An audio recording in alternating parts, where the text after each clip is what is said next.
Olá, graça e paz, eu sou o presbítero Wellington Roberto Marinho e hoje vamos estar dando início à disciplina da teologia Batalha Espiritual. Amém? Senhor Deus, Pai, em nome do seu Filho amado Jesus Cristo, pedimos sabedoria, pedimos que o teu Santo Espírito palestre conosco através da sua palavra, para nós crescermos no conhecimento, para crescermos na graça e sermos obreiros aprovados pelo Senhor. Assim nós já te agradecemos por tudo, em nome de Jesus. Bem, vamos lá. Introdução. As igrejas no mundo têm sido desafiadas nestas últimas 3 décadas a dar respostas às ênfases de um movimento dentro de suas fileiras, que ficou conhecido como Movimento de Batalha Espiritual. O nome em si já sugere do que se trata. É um movimento cuja ênfase maior é na luta da Igreja de Cristo contra Satanás e seus demônios. Conflito este de natureza espiritual, quanto aos métodos, armas, estratégias e objetivos.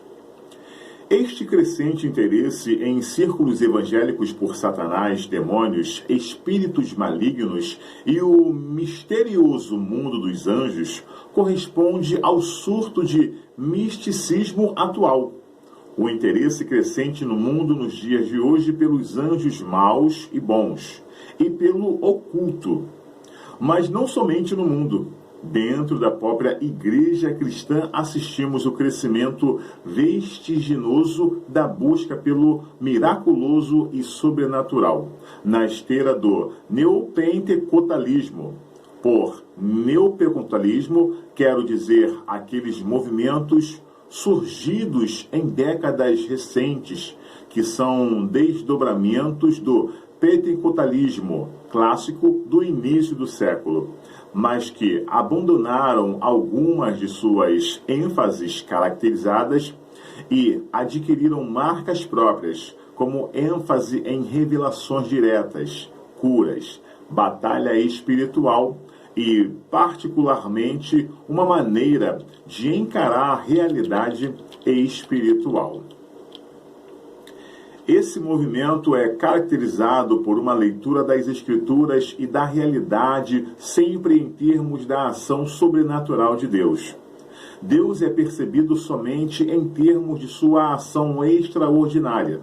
Assim, para o neopentecostal típico, Deus o guia na vida diária através de impulsos, sonhos, visões, palavras proféticas e dá soluções aos problemas sempre de forma miraculosa, como libertações, livramentos, exorcismos e curas.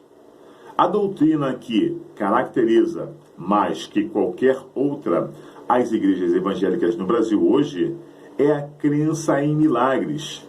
E claro que não estou dizendo que crer em milagres seja errado.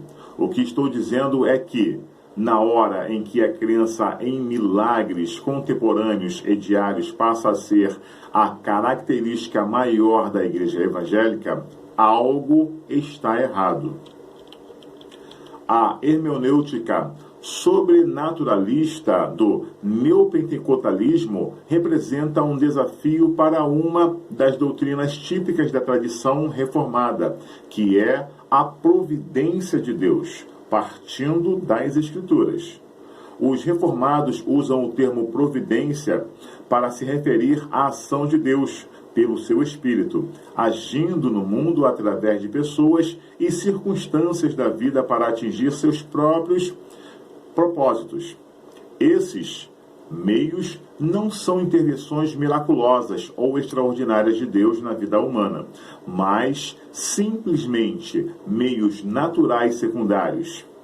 Reconhecemos que Deus intervém miraculosamente neste mundo, mas sempre em regime de exceção. Normalmente, ele age através dos meios naturais. O neopentecostalismo, por enfatizar a ação sobrenatural e miraculosa de Deus no mundo, a qual não negamos, diga-se, acaba por negligenciar a importância da operação do Espírito Santo através de meios secundários e naturais. Essa negligência torna-se mais séria quando nos conscientizamos que o Espírito normalmente trabalha através de meios secundários e naturais para salvar os pecadores. Acredito não ser difícil de provar que a esmagadora maioria dos cristãos foram salvos através por meios naturais, como o testemunho de alguém, a leitura da Bíblia, a pregação da palavra, e não através de intervenções miraculosas e extraordinárias, como foi a conversão de Paulo. Como resultado do sobrenaturalismo neopentecostal, as igrejas reformadas por ele afetadas tendem a considerar os meios naturais como sendo espiritualmente inferiores. Um bom exemplo é a tendência de considerar o tomar remédios como falta de fé por parte do crente adoentado. O outro resultado é a diminuição da pregação do Evangelho como meio de salvação dos pecadores e a ênfase na realização de como meio evangelístico. Assim, a obra do Espírito na igreja e no mundo através dos meios naturais secundários é negligenciada, com graves e perniciosos efeitos nas vidas dos que abraçam a cosmovisão neopentecostal. As consequências desta maneira de ver a realidade espiritual são sérias para a área do conflito da igreja contra as hostes das trevas, pois a concebe apenas em termos do sobrenatural, negligenciando o ensino bíblico de que Satanás procura atingir a Igreja de Cristo através da carne e do mundo, meios que não são necessariamente sobrenaturais.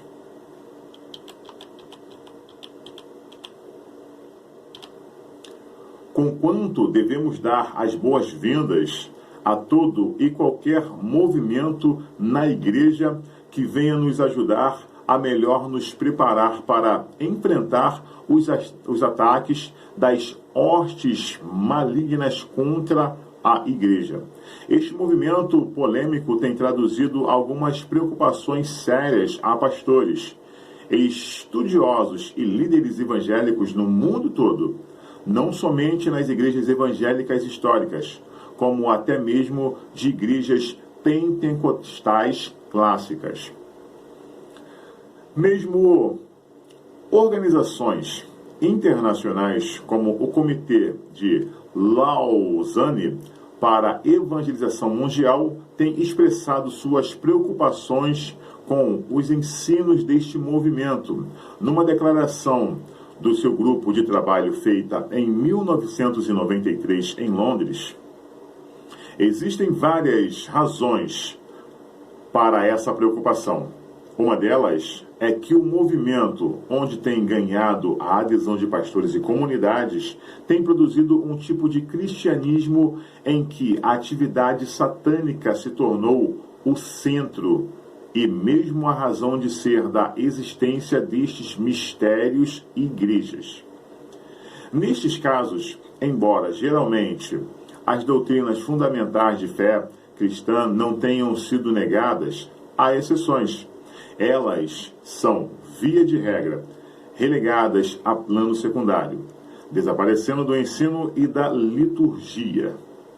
O que resulta é um cristianismo distorcido, deformado, onde doutrinas como a salvação pela fé somente, mediante o sacrifício redentor único e expiatório de Cristo, a doutrina da pessoa de Cristo, sua mediação e ofícios, e doutrinas como a da queda, da depravação do homem, da santificação progressiva mediante os meios de graça, são negligenciados.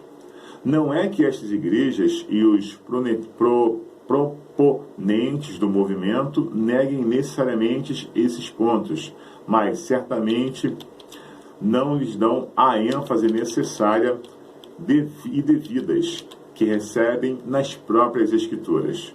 O fato é que o movimento de batalha espiritual tem produzido o surgimento de novas igrejas e mesmo denominações, cujo ministério principal é a expulsão dos demônios e a libertação de crentes e descrentes da opressão demoníaca a todos os níveis, espiritual, moral e física, bem como geográfica, estrutural e social.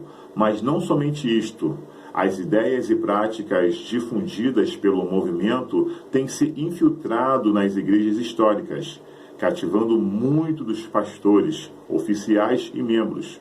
O objetivo deste capítulo é apresentar alguns princípios bíblicos pelos quais os evangélicos em geral e presbiterianos em particular poderão orientar sua compreensão acerca do tema tão atual e polêmico.